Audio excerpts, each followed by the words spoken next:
Doctor plus நண்பர்கள் அனைவருக்கும் வணக்கம். காலையில எழுந்தவுடனே என்னால குதிங்கால்களை தரையிலே வைக்க முடியல டாக்டர். குதிங்கால்கள்ல நல்ல ஒரு வலி இருக்கு. ஒரு ரெஸ்ட் எடுக்கணுங்கிறதுக்காக நான் ஒரு மணி நேரம் உட்கார்ந்துட்டேன். அதுக்கப்புறமா கால்களை தரையிலே வைக்க முடியல. நைட்ல எழுந்து பாத்ரூம் போகணும்னு நினைக்கும் போதுதான் குதிங்கால்ல அவ்வளவு வலி இருக்கு. என்னால உடனடியா நடக்கவே முடியல. கண்டினியூஸா சமைக்க வேண்டியது இருக்கு. ஒரு அரை மணி நேரம் நிக்கிறேன் அப்படின்னாலே குதிங்கால்ல வலி பின்னி எடுக்குது அப்படின்னு சொல்லுவாங்க. இந்த குதிங்கால்ல வலி ஏன் உருவாகுது? குதிங்கால்ல எலும்பு வளர்ச்சி இருக்கா? இதை எப்படி நம்ம வீட்டுல இருந்தபடியே சரி செய்யுது? அதை பத்தி நம்ம இன்னைக்கு பார்க்க இருக்கிறோம்.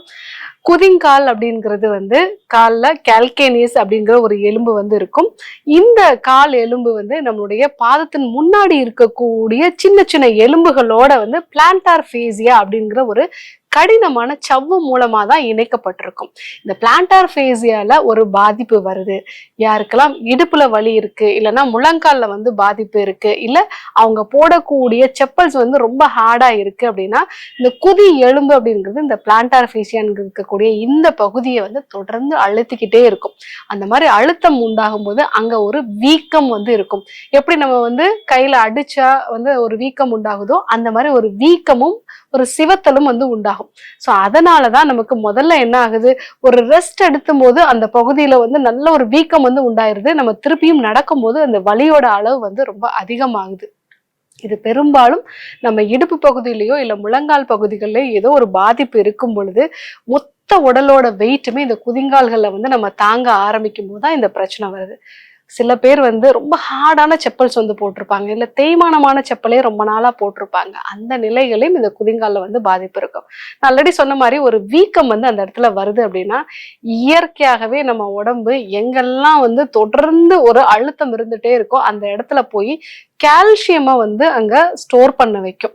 அந்த மாதிரி தொடர்ந்து அங்க கால்சியம் ஸ்டோர் பண்ணும் பொழுதுதான் நமக்கு அது ஒரு எலும்பு வளர்ச்சி மாதிரி எக்ஸ்ரேல தெரியுது. ஆக்சுவலி அது எலும்பு வளர்ச்சி கிடையாதுங்க. அந்த இடத்துல அழுத்தம் கொடுத்து கொடுத்து கொடுத்து அந்த இடத்துல கால்சியம் டெபாசிட் ஆயிருக்கு. அதை தான் நம்ம எக்ஸ்ரேல கொஞ்சம் ஒரு வெள்ளை நிறத்துல தெரியறதுனால நம்ம அதை ஒரு எலும்பு வளர்ச்சின்னு சொல்றோம்.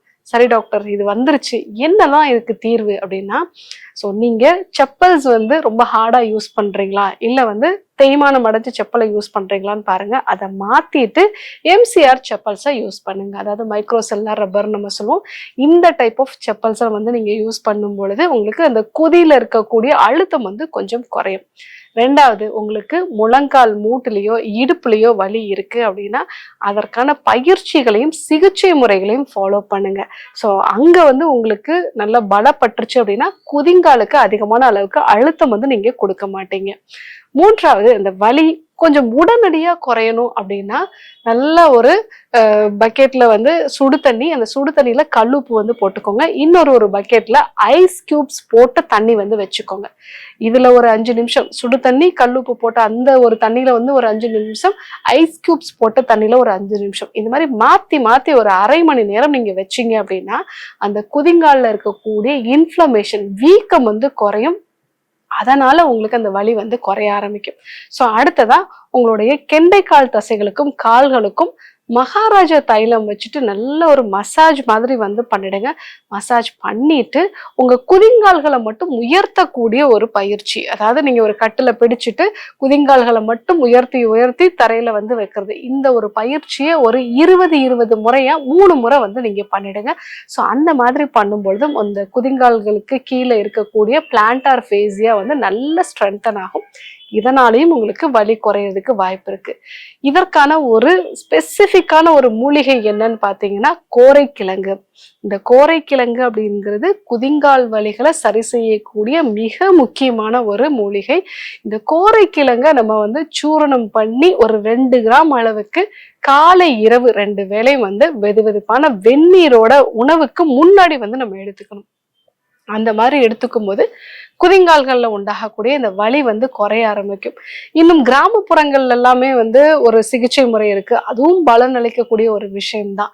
அதாவது யாருக்கெல்லாம் குதிங்கால்ல வலி இருக்கோ, நல்ல எருக்கம் பழுப்பு பழுப்பு அப்படின்னா அந்த பழுத்து போன எருக்க இலைகளை எடுத்துட்டு நம்ம ஆமணக்கு எண்ணெய், அதாவது விளக்கெண்ணெய் சேர்த்து வதக்கி ஒரு செங்கலை அடுப்புல வச்சு நல்லா சூடு பண்ணிடுவாங்க. அந்த மாதிரி சூடு பண்ணிட்டு அதுக்கப்புறமா அது மேல இந்த விளக்கெண்ணெயில வதக்கின அந்த எருக்கம் பழுப்பு இலைகளை மேல வச்சுட்டு குதிங்கால்களை சூடு பொறுக்கக்கூடிய அளவுக்கு வந்து அதுல வைப்பாங்க. இந்த மாதிரி ஒரு 2-3 முறை செய்யும் பொழுதே அந்த குதிங்கால் வலி வந்து நல்லாவே சரியாயிடும். பட் இந்த சிகிச்சை முறை இன்னைக்கு நிறைய பேருக்கு வந்து பண்ண முடியல. அவங்க எல்லாருமே நான் சொன்ன மாதிரி வந்து நல்ல ஹாட் வாட்டர்ல கல்லுப்பு போடுறது, அதே மாதிரி ஒரு பக்கெட்ல வந்து கோல்டு வாட்டர் வச்சுக்கிறது, இந்த மாதிரியான விஷயங்கள் வந்து ஃபாலோ பண்ணலாம். மகாராஜ தைலம் வந்து அப்ளை பண்றது, ஸோ அதே மாதிரி இடுப்பு வலிக்கும் முழங்கால் வலிக்குமான சிகிச்சை முறைகளை வந்து ஃபாலோ பண்றது, இதெல்லாம் ஃபாலோ பண்ணாலே உங்களுக்கு வந்து குறைய ஆரம்பிக்கும். ஸோ இது கூட கோரைக்கிழங்கு சூர்ணமும் வந்து எடுத்துக்கலாம். ஸோ கோரைக்கிழங்கு சூர்ணம்லாம் எனக்கு கிடைக்காது அப்படின்னு சொல்றவங்க ஹீல் கேர் கேப்சூல்ஸ் அப்படிங்கிறது நம்மளுடைய மருத்துவமனையில் கிடைக்குது, அதையும் வந்து நீங்க எடுத்துக்கலாம். ஸோ இந்த மாதிரியான சிகிச்சை முறைகள் எல்லாமே குதிங்கால்கள்ல உண்டாகக்கூடிய வலிகளை வந்து குறைக்கும். அதற்கு அறுவை சிகிச்சை கூட நிறைய பேர் வந்து பண்ணியிருக்காங்க. அந்த அறுவை சிகிச்சை பண்ணாலும் வந்து எனக்கு சரியாகலைன்னு சொல்லக்கூடிய நபர்கள் எல்லாத்துக்குமே நான் இந்த ஒரு டிப்ஸை தான் வந்து நான் கொடுத்துருக்கேன். நிறைய பேருக்கு நல்ல ஒரு மாற்றம் இருக்கு.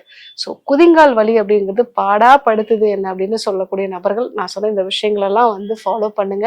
கண்டிப்பாக அந்த குதிங்கால் வலிகள்ல இருந்து நீங்க மீண்டு வந்துடலாம். ஸோ யாருக்கெல்லாம் குதிங்கால் வலி இருக்கோ அவங்களுக்கும் இந்த விஷயத்த வந்து சொல்லுங்க. நீங்க எந்த மெத்தடை ஃபாலோ பண்ணீங்க அப்படிங்கிறதையும் கமெண்ட்ஸ்ல சொல்லுங்க. இதே போன்று ஒரு நல்ல தகவலோட உங்களை சந்திக்கிறேன். நன்றி, வணக்கம்.